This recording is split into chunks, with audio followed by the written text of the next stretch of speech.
looking for that first play of the game. Yeah. So, I mean, Gary, the thing is, we want to continue. We have a little, sometimes when we get a break, when we leave our locker room or we're on the field, we say 1, 2, 3, us.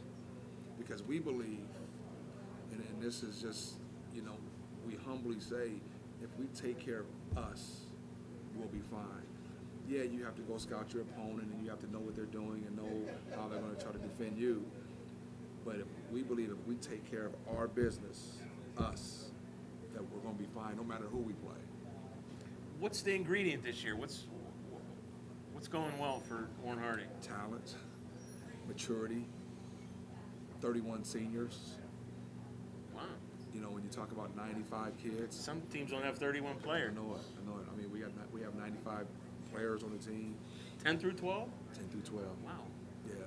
So when you have 95 players, 31 seniors, and Gary, the other part of that is these seniors that are playing, starting right now, they started as sophomores.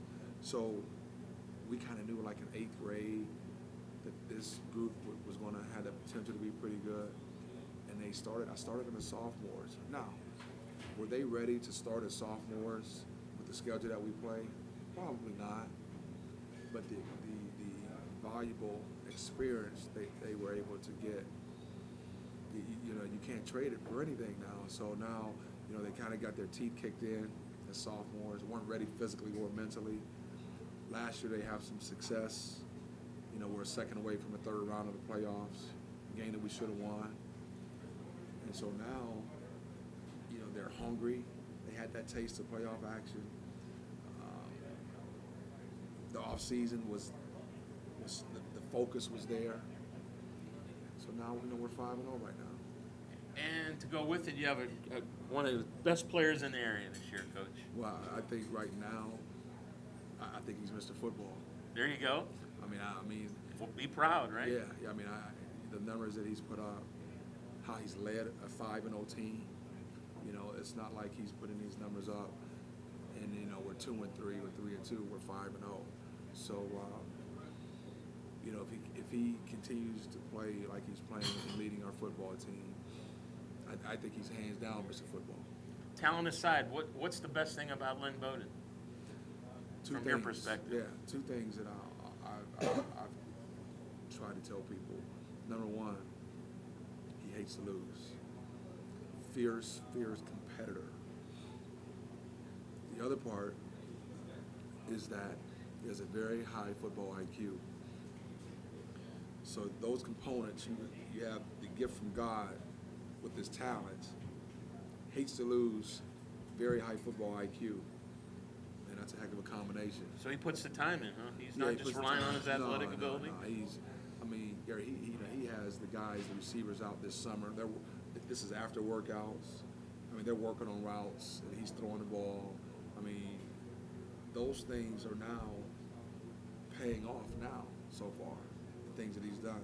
And so they believe in him, the receivers believe in him, and he believes in the receivers because of the work that they put in the summer, the extra work that they put in the summer.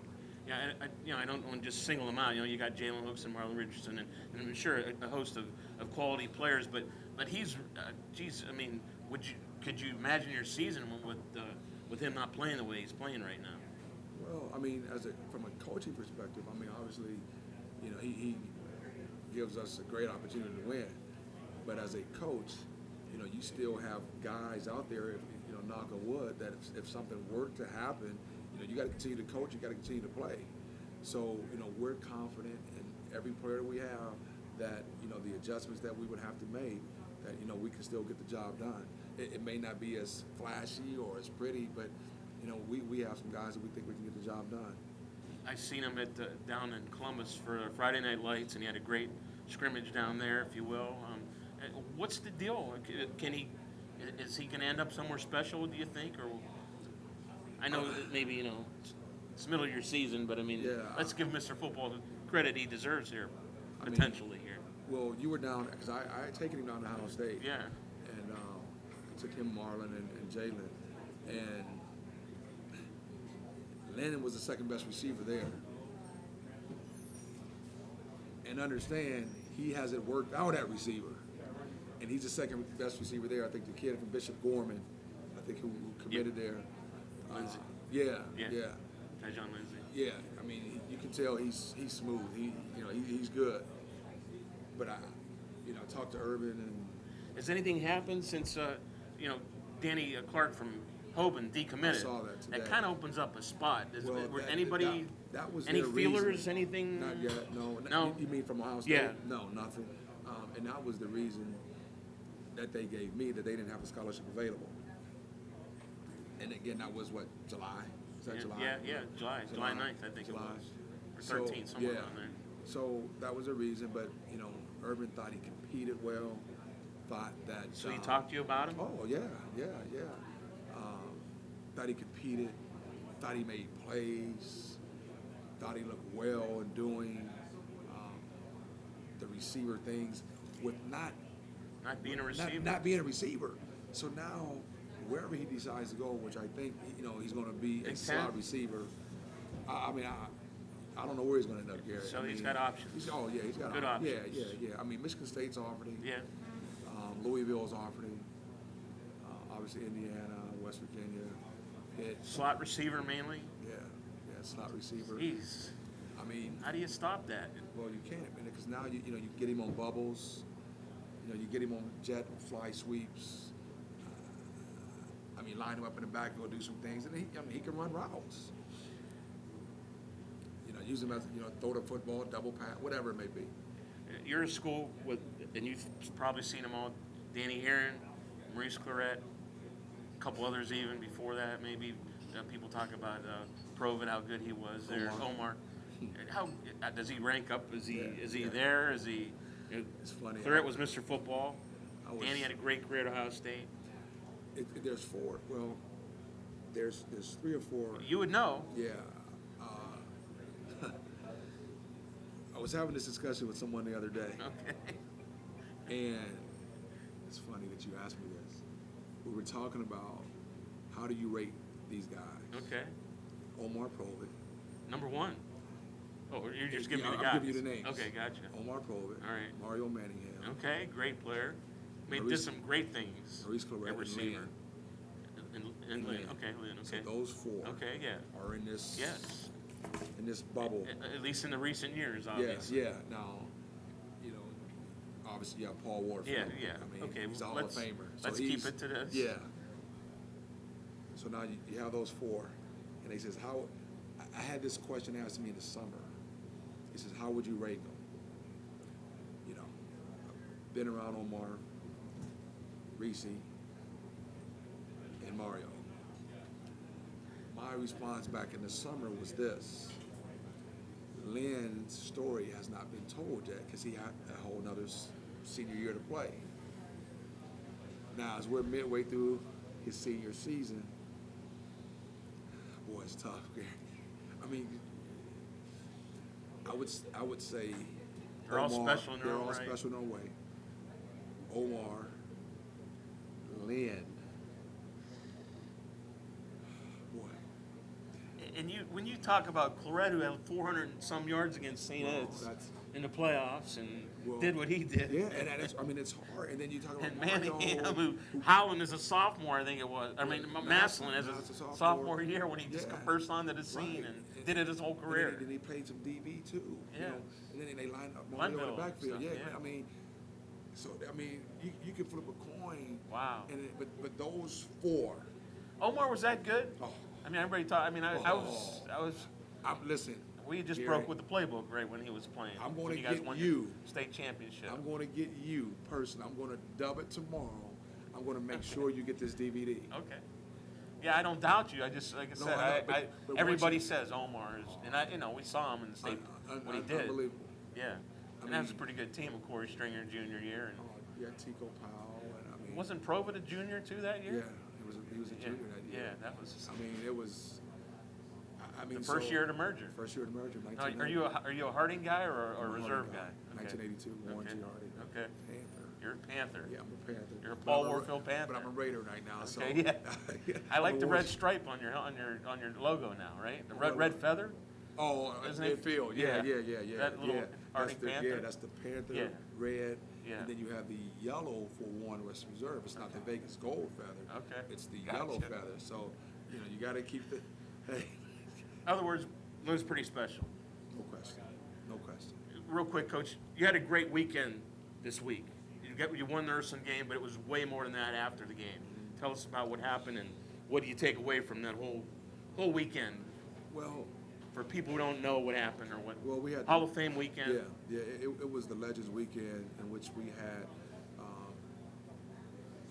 individuals who played in the NFL that was either from Warren Western Reserve High School, Warren G. Harding Panther High School, or the Consolidated School.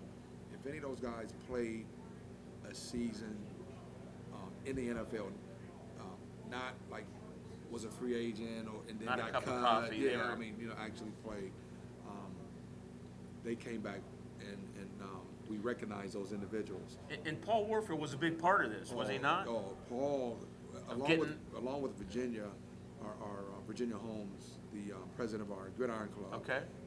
Her and Paul and Mrs. Warfield, Beverly Warfield, they were the ones that got everybody. Paul took the initiative after he spoke with Virginia and was able to get The players to funding come back. and the Funding. funding. I mean, the Cleveland Browns donated $20,000 Wow. to our Gridiron Club. The Dolphins are going to donate some funds, as well as the Minnesota Vikings. Nice. In honor of memory of Corey. So they were. Let me tell you, when that video was played, I think it was at halftime Yeah. or before the game. I don't It was remember. at halftime. Yeah. And it was all great.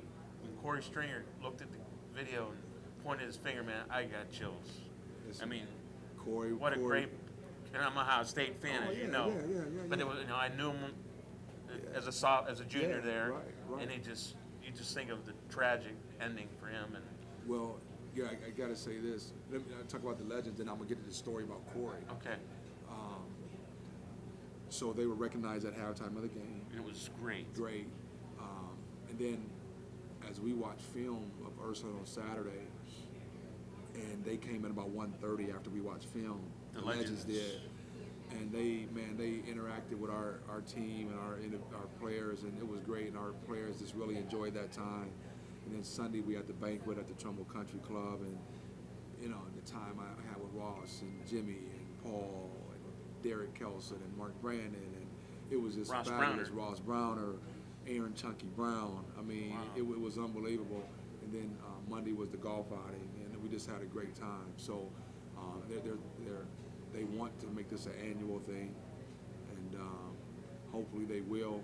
But it was just fabulous to have all these guys come back home, and they really enjoyed themselves, Gary. I don't think many teams or communities can pull something like that off. Well, number one, it's funny. Back in 2013, I went up to the University of Iowa and I spoke at their coaching clinic, and I had a trivia question I spoke, I don't know, in front of 200-300 coaches or whatever it was, and Coach Ferentz was in there, and I posed the question. I said, what family has produced the most NFL players? Well, the response was the Selman brothers. I says, no, Browners. it was the Browner brothers. You Four had- of them, right? Four. You had Ross, Joey, Keith, Jimmy, and even Woolard had a cup of coffee in the NFL.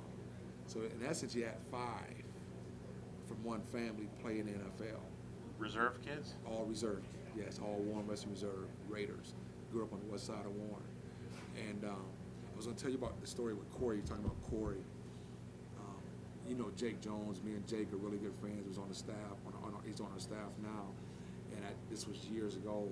Obviously, it was the year before Corey passed. And Jake had kind of talked me into helping him coach the Warren Little Raiders youth football. And we were trying to get it organized. And so we called Corey because they didn't have uniforms. So we called Corey. Said, Corey, is there anything that the Minnesota Vikings can do? Can they get us uniforms or whatever? So Corey, we were in the basement of my house, and we're talking. And Corey said, "Man, wait a minute." And Jake still has a copy of this. He said, "Wait a minute." He goes to his truck, and he gets his Pro Bowl check, and he signs his Pro Bowl check over to us, and he he says, man, get the kids whatever they need. So, you know, we get uniforms, I mean, helmets, shoulder pads, I mean, everything. He leaves to go to training camp, and the day before training camp, he calls me. He says, Steve, do the kids need anything? I said, Corey, no, man, we're good. We don't need anything. He said, listen, you're not going to be able to get a hold of me because I'm in camp. He says, call my wife, Kelsey, if the kids need anything. I says, Corey, we're good, man. Just worry about camp. And the next morning, I get the call. It was unbelievable, man. Yeah. Just like that. Just like that. The next morning, I got the call. Oh man. So you're talking about being shell-shocked and Wow. just thrown backwards. I mean, I couldn't believe it. Wow. Yeah, Man. yeah. I mean, from a guy, and that's how we started talking before that because he had wanted me to do his golf outing. So he wanted to start a camp and a golf outing. So after he passed, I got permission from his mom and dad to continue because I didn't want to continue to do it, plan it, without their permission and their blessings. Wow. Yeah. Special guy, man. Man, Big K, Special I K. knew him a little bit, but yeah. Special K, man. Right, and he was a Raider. He was a a Panther. He was Harding he was Panther. a Harding Raider. That was the Well, consolidated. but wasn't it? Before he started off as a Panther, Started off as a Raider. a Raider. Yeah, he was on the west side. Oh, okay. Yeah, he was on the west side. Oh. But when we consolidated, he was a Warren G. Harding Raider. Okay. Yeah, There we go. yeah. Well, just a great time, great weekend for you guys. Yeah. Great year for Warren Harding, is So it far, not? So far, we Can gotta keep going here. Can we pencil you in at week 11? I don't know. Some of those websites Yeah. says yes, 99%, but You got to feel good though. I mean, just feel good about your team and your yeah, prospects and your in a chances. we're in a good place right now. We're in a good place right now. We're healthy. We're playing well, and we just gotta kind of finish the deal here, man, and just continue to get better and remain hungry. We can't let complacency set in. We have to remain hungry. Well, you got everything in your favor right now. You got some momentum. You'll be 6-0. You'll be going to You Boardman. said that, Gary. You said You'll be going to 6-0. Boardman. We'll give you 7-0. Oh, my man. We'll see how it you goes. Better stop. You We'll better better stop. stop. Yeah. I'm just glad you're here, Coach. I appreciate I it. appreciate you being Tracked here. you down. I hope it was okay getting you here and everything. Everything's fine. I appreciate I apologize for not getting here sooner, you're- but it's You're here. It was a good weekend for Hall of Fame. Yeah, it's a good yeah, time to be yeah, here. yeah. Appreciate it. Good Thank coming you. off a good win, and Yeah. wish you luck the rest of the campaign. Thanks, Gary. Coach, Appreciate you. Coach Steve Arnold, Warren Harding, 5-0, number 1 in their region in computer points, number 2 in the AP poll, and number 1 in the hearts of the Warren Harding Raiders, reserve, all 3 of them. Panthers, got them all. Panthers, Raiders, Vegas gold, yellow, and red. There we go. We'll be back with more from Kelly's Bar with Yards After Contact.